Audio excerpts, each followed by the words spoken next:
Benvingudes i benvinguts al podcast solidari de Taula per Àfrica i Fundació Campaner, un espai per escoltar històries, sembrar idees i convertir-les en canvi per construir un món més just.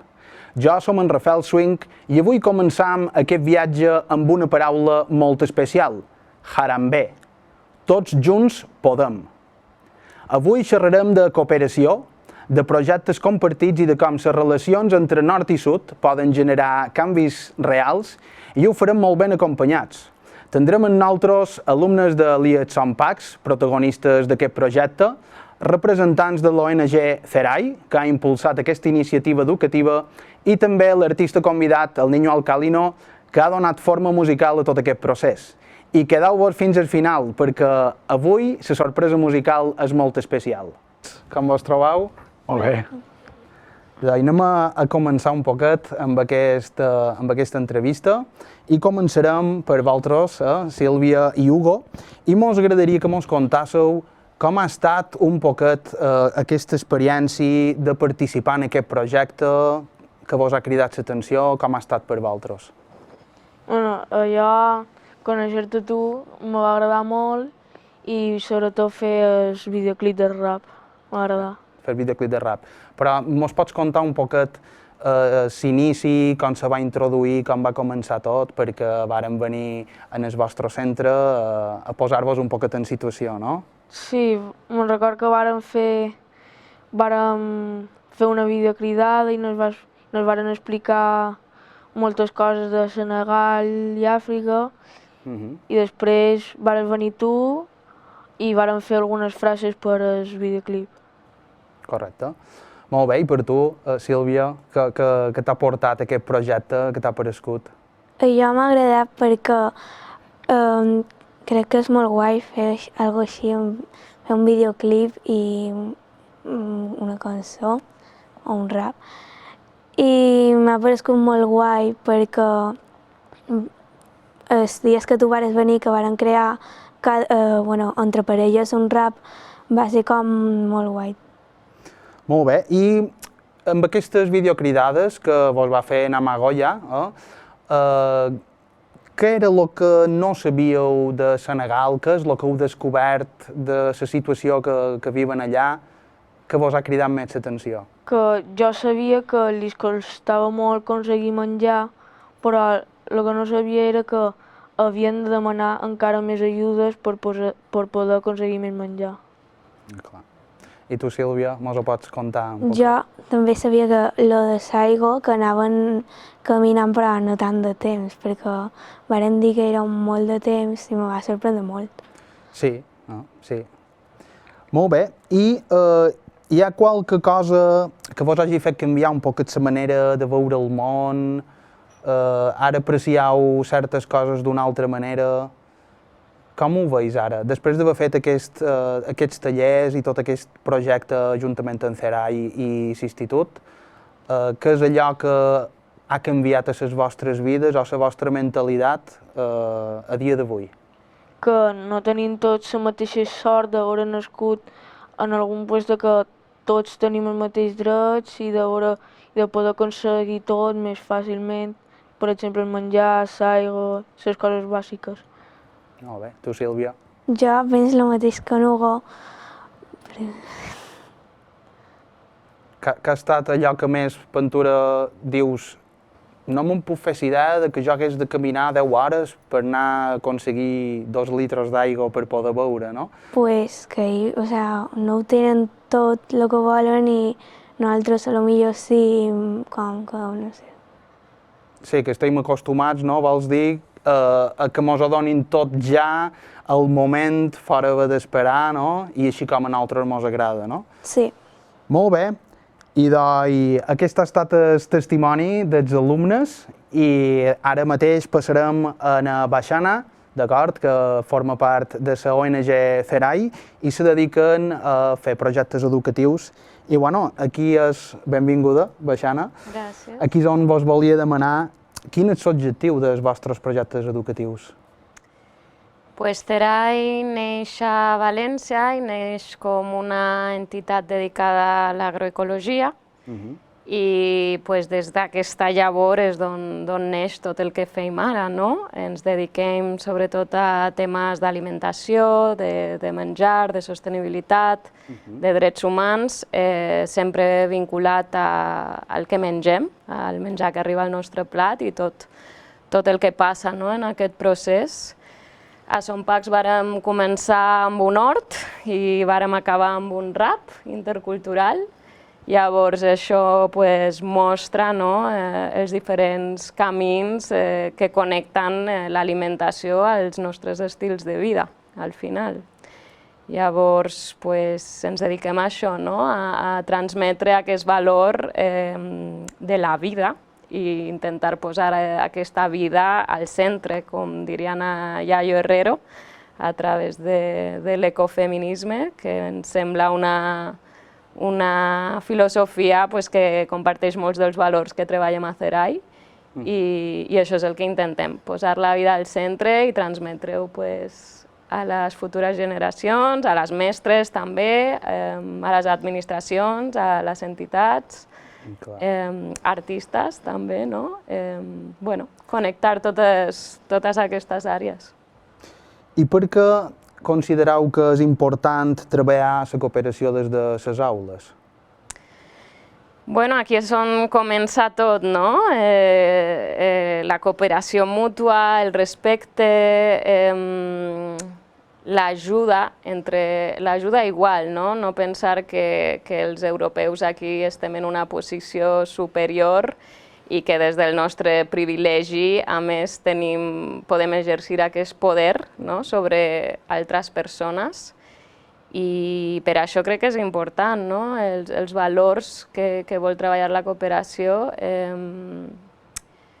com agafar consciència, el que parlaven en Hugo i na Sílvia, dels privilegis que tenim algunes persones i de donar per fet coses que per moltes persones és una dificultat diària, és no tenir el dret a una alimentació, en el nostre cas és el que més treballem, el dret a una alimentació, que encara així aquí a Espanya tampoc tenen moltes persones. No fa falta anar-se'n a Àfrica tampoc, però que compartim moltes dificultats i també podem arribar a solucions conjuntament, com el poder de connectar a les persones. Crec que és algo molt important que poder treballar junts i que és el que hem intentat fer amb aquest projecte. Molt bé. I com es connecta el que passa aquí amb realitats del sud global? Això me sembla com l'eix transversal dels nostres projectes. Treballem molt amb l'impacte que tenen el consum de certs aliments. En CERAI diem molt que la nostra compra al final és un acte polític. El que comprem, com comprem, a qui comprem, té uns impactes sobre els drets de les persones que les produeixen, que les transporten, que les consumeixen. Llavors, defensem que hi ha un impacte directe amb el nostre consum. El que consumim aquí té un impacte directe en molts de països que s'ofreixen aquesta vulneració de drets i creiem que a través dels sistemes agroalimentaris hi pot haver-hi un gran impacte en afavorir i garantir els drets de les persones, tant que consumeixen com que produeixen. Sí, molt interessant. I quins valors voleu transmetre a CERAI en els joves? Veure que tenen poder, que tenen capacitat, que tenen responsabilitat. Volem promoure aquest pensament crític, que pensin quan van a fer la compra, què estan comprant, d'on venen els aliments, i com a través de les seves decisions poden crear un impacte molt positiu. No és el mateix comprar un advocat que ve de Perú que anar a la camperola, al pagès, pagesa de la botiga del costat i comprar-li els aliments directament a elles.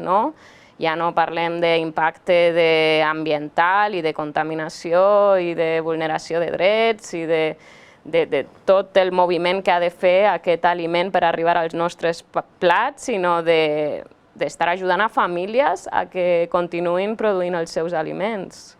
I ja a nivell nutricional, de salut, és tot un sistema que a vegades no som conscients de l'impacte que pot tenir la manera en què consumim. Molt interessant, sincerament.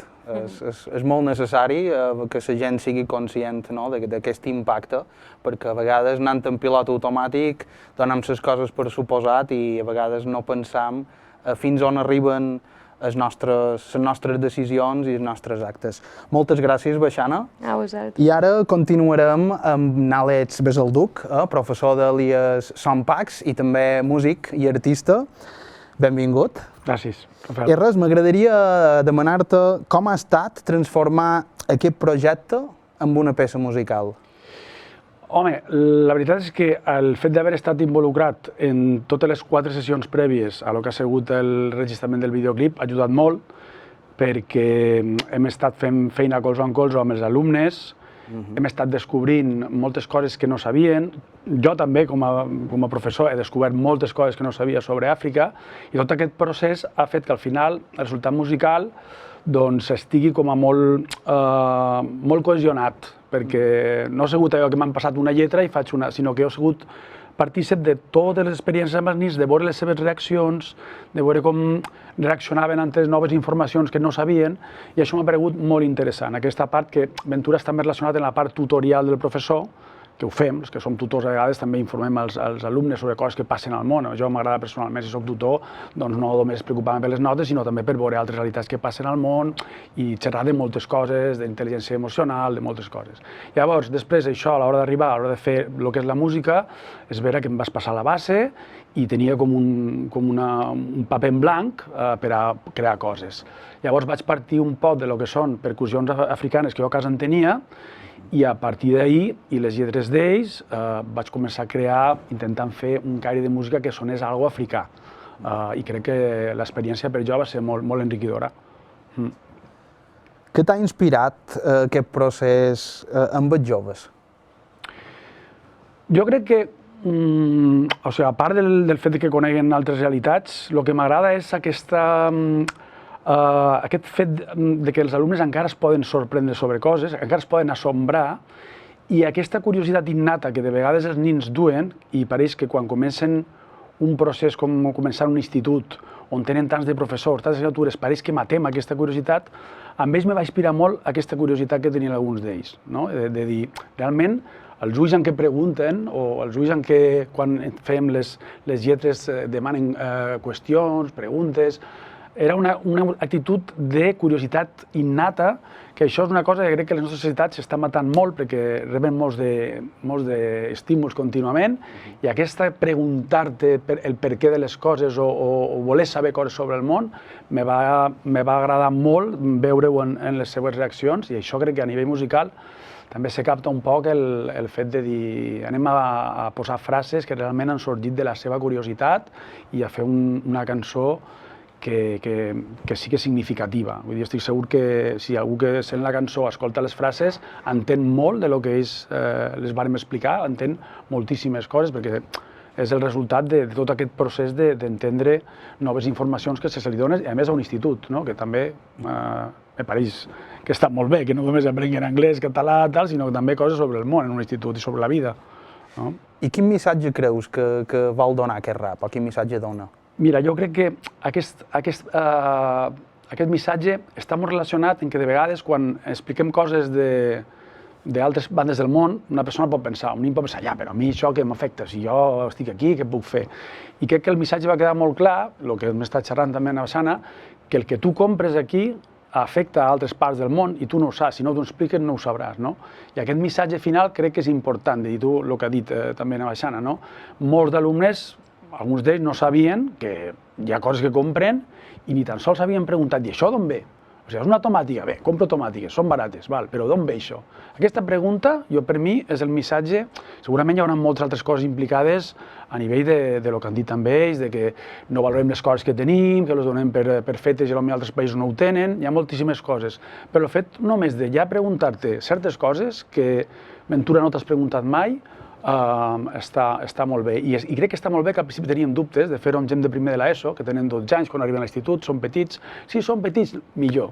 Millor que ho aprenguen ja en aquesta edat. Va ser un dubte que vaig tindre jo, de dir que és que no sé si seran capaços d'entendre la complexitat internacional de lo que passa al món a nivell d'alimentació, a nivell de política, a nivell de moltes coses. Però crec que al final sí que va estar acertat fer-ho en primer de l'ESO. Això. I com penses que la música pot generar una consciència social? Bé, jo estic convençut que realment canviar el món és molt difícil. El que pots fer és actuar al teu redol. I això és el que he intentat fer sempre, de fa molts anys que treballo en música als instituts. Jo soc professor d'anglès, però me cerco la manera de derivar-ho cap a fer cançons amb els alumnes, que cantin, que expressin, perquè crec que és una manera també molt bona de treure coses dins dels adolescents. La música t'allibera, te desfoga, crees coses que són artístiques. Llavors, tots aquests valors que té la música, si els pots fer, tens la sort que estàs a un institut en el qual la directiva va tota una i te deixen treballar i fer coses amb els alumnes, com està passant a Son Pacs, doncs me pareix que és fantàstic això i és molt necessari, crec jo. És molt necessari perquè malauradament hi ha molts d'altres missatges que arriben d'altres maneres que són un poc destructius i això sempre és constructiu i per construir coses positives. És el que... També, de fet, el vostre centre i el Son Pacs també té una iniciativa entorn a la música. Mos ho podries explicar així un poc breument? Breument, doncs tenim una comissió musical en la qual als alumnes se'ls permet assajar a l'hora del pati. Hi ha actualment 6 bandes que estan assajant, després fem concert en diades de l'institut i també hi ha en primer de l'ESO una assignatura que es diu Taller de Rock, en el qual alguns alumnes comencen a crear cançons i comencen a tocar la bateria, el baix, la guitarra i és una cosa que no sol passar en molts instituts, que jo sàpiga, i crec que tinc molta sort de Son Pacs que me deixin fer això i interactuar amb els alumnes perquè estableixes una relació molt diferent amb els alumnes. Segurament, clar, l'any que ve els tindré de professor d'anglès i la relació no serà la mateixa, no? Us hauré de posar nota, però aquí no hi ha notes.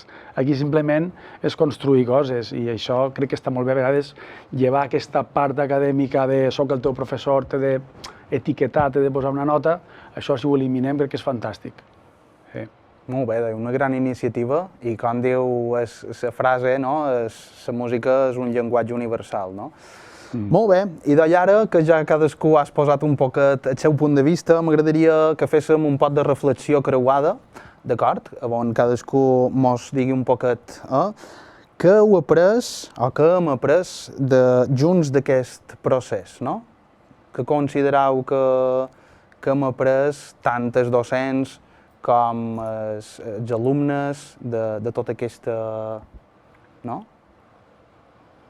Que considereu que heu après? Que no s'han de fixar en el que han de saber el que passa en tot el món, de saber d'on venen les coses que compram i coses així que han de saber les coses. Tu, Sílvia, què consideres que has après d'aquest procés? Jo crec que... No se m'ha ve res. Bé, tranquil·la. Si no, Nàlets, mos pots dir què consideres que hem après junts d'aquest procés? Bonaventura, per dir una cosa diferent, doncs que està molt bé la interacció entre ONGs, profes i alumnes. Jo crec que això és una cosa que també moltes vegades als instituts fem tallers, fem coses amb gent que ve de fora i és una cosa que s'hauria de potenciar al màxim, que gent que està fent coses bones per l'altra gent pugui vindre a contar-ho als instituts i hi hagi facilitats per a que pugui passar això. A vegades també hi ha moltes coses que són burocràtiques que impedeixen que sigui una cosa més bona de fer. Jo crec que és una aposta que estaria molt bé fer-la perquè és interessant. Aquest triangle pot aportar molt a la societat, crec, sincerament. I tu, Baixana, què consideres que és realment cooperar? Pues a mi és que ara me venia la imatge dels primers tallers que vaig fer amb ells a l'aula de música, del tema de cooperació, no? I me'n recordo posant a la pissarra la paraula interdependència, no? I pensava, uau, com explicar aquest concepte als infants, no? Justament el que parlaves tu, no? De primer d'ESO, ho podran entendre, però és que és inclús un concepte a vegades difícil per entendre per adults i com a vegades menyspream, no? Perquè siguin infants que puguin entendre o perquè que puguin tenir capacitat d'actuar i de comprendre certs conceptes. I me quedo molt amb quan va sortir una alumna a la pissarra, després de fer l'entrevista amb Namagoya, que és la cooperant amb la que vàrem fer de Senegal l'entrevista, i després de l'entrevista i amb aquesta paraula en gros a la pissarra, l'alumna va començar a hilar totes les idees, no? Que varen començar a sortir, es va parlar de sobirania alimentària, d'agroecologia, de drets humans, de l'aigua, del menjar, i encara ho tinc molt gravat al cap, no? De la capacitat humana per actuar, per comprendre, per col·laborar, veure com en aquest moment els profes, jo com a tècnica, els alumnes, els músics que varen participar, estàvem tots al mateix nivell i com es crea aquesta horitzontalitat entre totes per entendre i per proposar i per col·laborar. Crec que això és una mica l'essència i el poder que tenim entre totes per actuar i me va agradar molt l'experiència i coses que a vegades pareixen un repte s'acaben sent un regal, no? Crec, per a totes. Sí, no, és que realment tot està connectat i tots estem connectats, no? Que al cap i a la fi és una gran veritat. I penseu que podem parlar d'igualtat en les relacions nord-sud? Existeix una igualtat entre les relacions nord-sud, perdó? Que tots han de tenir el mateix dret han de tenir el mateix dret d'aconseguir les mateixes coses. Per exemple, un dels Estats Units que aconsegueix menjar en el seu plat que un d'Àfrica o d'un altre lloc que també pugui aconseguir menjar en el seu plat i no li costi tant. I penses, Sílvia, que només haurien d'aconseguir menjar o alguna cosa més? Bé, jo penso el mateix que no, perquè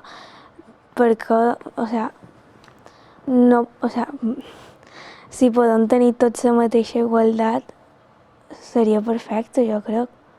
Sí, tothom tingués la mateixa oportunitat de menjar, d'estudiar, d'anar al metge, no? De tenir la família a prop i treballant, no? Amb un salari, amb un sou digne. No, són moltes coses de les que podem reflexionar. I bé, vos vull donar les gràcies per donar-nos el vostre testimoni i el vostre punt de vista i espero que hagueu estat a gust amb nosaltres. Moltes gràcies. Gràcies. Gràcies per escoltar aquest podcast solidari de Taula per Àfrica i Fundació Campaner. Si t'ha agradat, comparteix-lo, perquè cada història pot sembrar una idea i cada idea pot convertir-se en canvi. Però espera, encara no te'n vagis, perquè avui la peça final és molt especial. Un rap que he composat en la paraula Harambe, que significa tots junts podem. Moltes gràcies.